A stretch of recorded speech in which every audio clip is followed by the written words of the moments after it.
Ngiyakhuleka eSouth Africa yonke ngikhuleka ngaphansi kobukhosi bakithi kwamkhwanazi.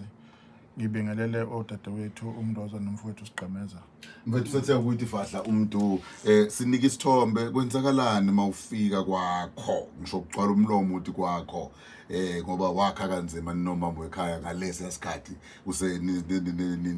nisalala ngubonye uthole oyenkosikazi wakho nabangani.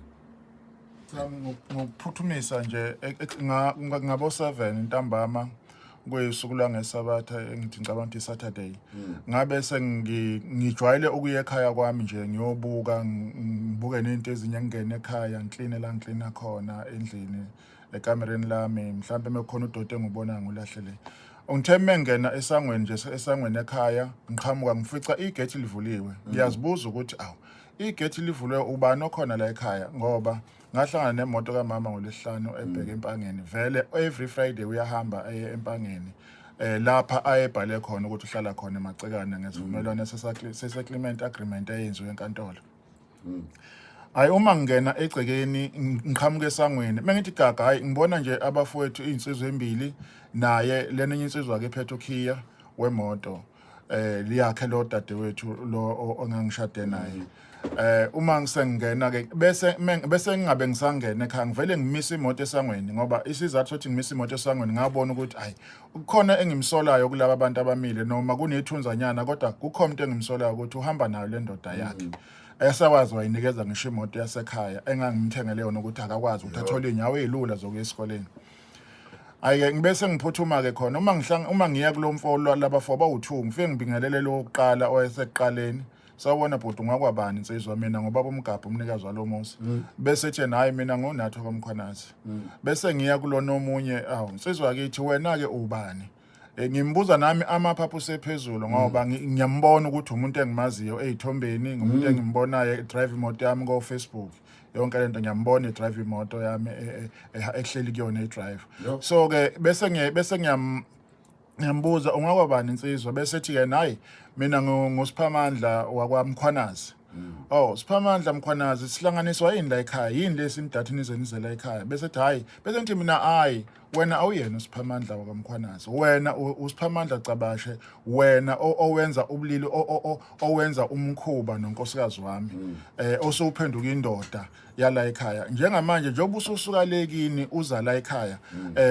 uzokwenza umkhuba nonkosikazi wami kuleli igceke lakithi ubusuhlulwa yini ukuqhubeka kwenza umkhuba lapha kade nivele niwenza khona ngoba manje kusho ukuthi wena usuzolala nami uqobo ke manje usuqe emveni kwalokho uzolala nezingane zami la ekhaya ngoba phela ukuthi iqhude sekuwena la ekhaya so yini inkinga yakho ubekwa yini wena la hayi emveni kwalokho bese ngithi ke mina uzokuphuma la esangweni ake ngifonela amaphoyisa ngabe sengizama ukufonela ngaqala ngafonela induna okwenza isiqinisekiso ukuthi njengoba ngihlala endaweni yamakhosi ngihlala ngaphansi kwenduna ngihlala endaweni yamakhosi ngaphansi kwenkosi uMkhwanazi ngase ngithi ayi ake ngifonele induna ngayifonela induna yasingi-advise ukuthi baba uMgabha ungenzi lutho lapho into okumele uyenze induna ubaba uMsana fonela amaphoyisa ngempela ngabe sengifonela epolice station ngaleso sikhathi ngafonela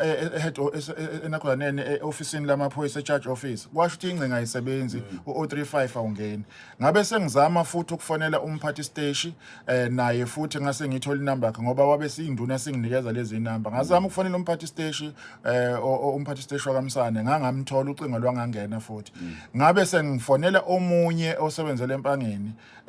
elinye iphoyisa osebenzele empangeni ngase ngifuna ukuthi ubani kahle ngamthola kwaMsane wathi no into ongenza fonela uBrigadier ubaba uThangwe ngizokunikeza inamba yakhe umfonele ngempela umphathi omkhulu kwicluster kwaMsane yena owangisizayo washesha waresponda wangiphendula ngamchazela ke ukuthi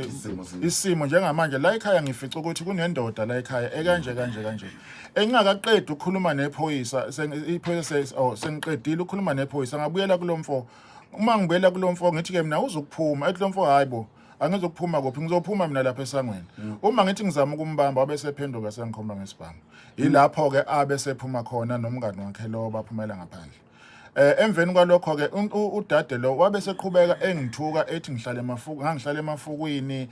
mina ngazini ngokwakha nengane yakhe entombazana bengithuka. Kuleso sigameko esabhekele lona sephuma engiphenduka engikhomba ngesibhamu. Ngabe ke mina sekuqhamuka ingane yakhe ngelikhulu ijubane yomfana okuthiwa uSandile. Leyo ngane yabe iqhamuka engathi yayiphethe isilimazo kahle kahle. Unina wase ikhuza ukuthi kahle Sandile musukuyenza leyo nto